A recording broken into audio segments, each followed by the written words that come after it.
महाराज विक्रम सिंह और महारानी तांत्रिक से मिलने के लिए चल पड़ते हैं। महारानी, लगता है तांत्रिक इसी गुफा में रहता है। महाराज और महारानी दोनों उस अंधेरे और डरावनी गुफा में चले जाते हैं।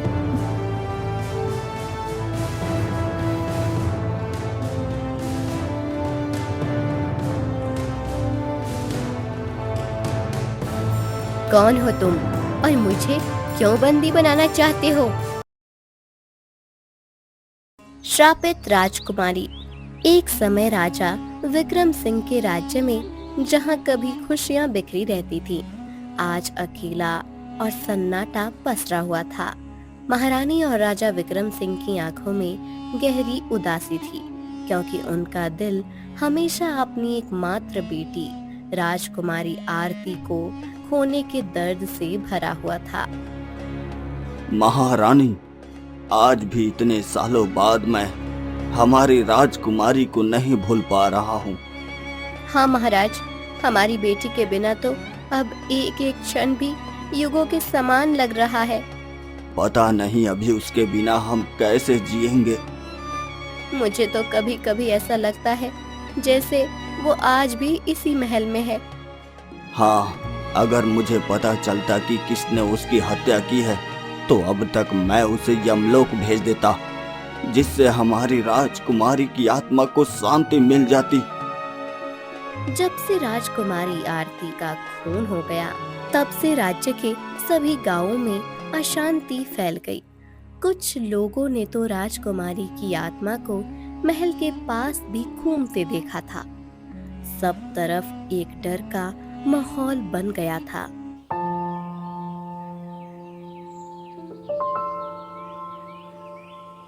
अब तो मुझे समझ नहीं आ रहा है कि क्या करें और क्या ना करें। क्यों, अब क्या हुआ? तुम्हारा व्यापार तो अच्छा चल रहा है। अरे भाई, व्यापार तो चल रहा है, लेकिन मुझे तो अपने राज्य की चिंता हो रही है। राज्य की चिंता हो रही है? मैं कुछ समझा नहीं। अरे मेरे भाई, जब से राजकुमारी का खून हुआ है, तब से राज्य में कितने लोगों की रहस्यमयी तरीके से मृत्यु हो रही है। हाँ, तुम सच कहते हो। और उन्हें कौन मार रहा है, कुछ पता भी नहीं चल रहा। अरे मैं तो कहता हूँ कि ये जरूर राजकुमारी की आत्मा ही कर रही है। हाँ, मुझे भी ऐसा ही लगता है। राज्य में रहस्यमय मृत्यु की संख्या दिन ब दिन बढ़ ही रही थी। राज्य के सभी लोग बहुत ही चिंतित हो गए थे। एक दिन सभी गांव वाले महाराज विक्रम सिंह से मिलने उनके राजमहल में पहुंचे। कहिए, आप सभी का यहाँ कैसे आना हुआ? लगता है आपको राज्य में कुछ समस्या आ रही है। महाराज, आप हमसे नाराज नहीं होंगे?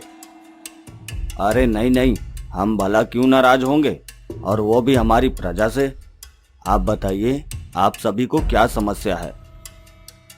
महाराज, कई दिनों से राज्य में रहस्यमयी मौतें हो रही हैं, और कौन उन्हें मार रहा है कुछ पता भी नहीं चल रहा। हाँ, मुझे मंत्री जी ने इससे पहले ही इसकी सूचना दी थी। तो महाराज, अब आप कुछ कीजिए और हमारी रक्षा कीजिए। हाँ, मैं आज से ही राज्य की सभी सीमाओं पर सैनिक लगा देता हूँ, जिससे कोई भी अनजान व्यक्ति राज्य में घुस न पाए। नहीं नहीं महाराज, इससे कुछ भी नहीं होगा। आप ऐसा क्यों कह रहे हैं? महाराज, क्योंकि ये सब काम किसी इंसान का नहीं है, बल्कि किसी आत्मा का है। मतलब ये जितने भी लोग राज्य में मर रहे हैं, उसके पीछे कोई आत्मा है? जी महाराज, अगर आप बुरा न माने तो मैं आपको कुछ बताना चाहता हूँ। हाँ हाँ, आपको जो भी बताना है बिना किसी दुविधा के बताइए, क्योंकि ये हमारे राज्य की सुरक्षा का सवाल है। महाराज, मुझे ये लगता है कि हाँ हाँ बोलिए, आप रुक क्यों गए? जो भी है खुल के बोलिए। महाराज, मुझे लगता है कि ये सब राजकुमारी कर रही है। राजकुमारी? ये आप क्या कह रहे हैं? हमारी राजकुमारी को मरे अभी 1 साल हो गए, वो कैसे ये सब कर सकती है? महाराज, मुझे लगता है कि राजकुमारी का जब से खून हुआ है तब से उसकी आत्मा हमारे राज्य में भटक रही है, और मुझे पूरा विश्वास है कि उसकी आत्मा ही इतने लोगों को मार रही है। तो आप ही बताइए कि अब क्या किया जाए। देखिए महारानी जी, ये काम तो सिर्फ तांत्रिक ही कर सकते हैं। महाराज, आप किसी तांत्रिक की सहायता लीजिए। ठीक है महारानी, मैं आज ही किसी तांत्रिक से मिलने जाता हूँ। गांव वाले की समस्या को सुनकर महाराज विक्रम सिंह और महारानी तांत्रिक से मिलने के लिए चल पड़ते हैं। बहुत दूर जंगल में जाकर उन्हें एक गुफा दिखती है। महारानी, लगता है तांत्रिक इसी गुफा में रहता है। हाँ, चलिए उनसे मिलते हैं। महाराज और महारानी दोनों उस अंधेरे और डरावनी गुफा में चले जाते हैं जहाँ तांत्रिक ध्यान में बैठा था। तभी महाराज विक्रम सिंह बोले, हे तांत्रिक भैरव, अपने ध्यान से बाहर आइए।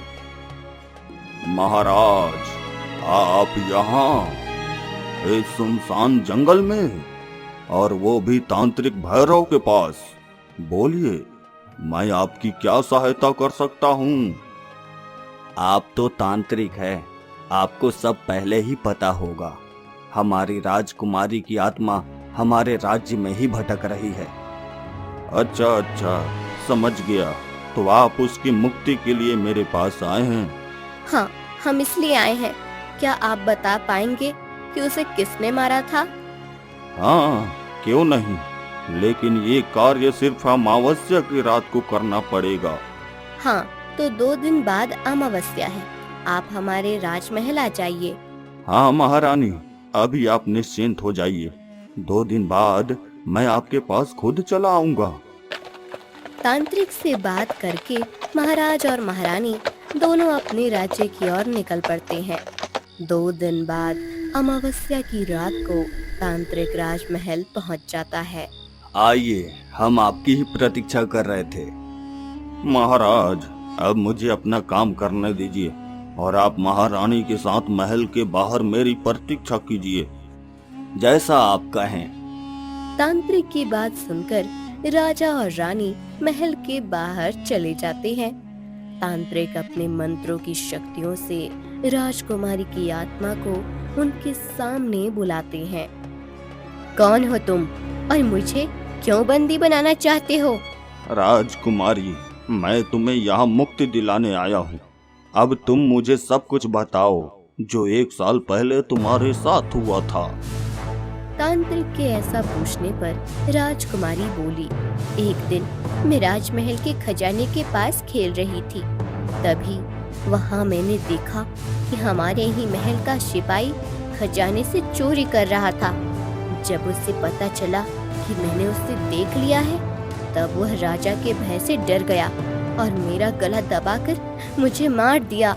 तब से लेकर आज तक मैं उसके प्रतिशोध के लिए इस महल में भटक रही हूँ। राजकुमारी, तुम्हारे साथ जो भी हुआ ठीक नहीं हुआ। तुम्हें मुक्त करने के लिए ही मैं आज यहाँ आया हूँ। जब तक मैं उस सिपाही को नहीं मारती, तब तक मुझे कोई मुक्त नहीं कर सकता। तो आज तुम उसे मार दो। कैसे मार दूं? मैं उसके घर में प्रवेश नहीं कर सकती। किसी तांत्रिक ने उसके घर को मंत्रों से सुरक्षित किया है।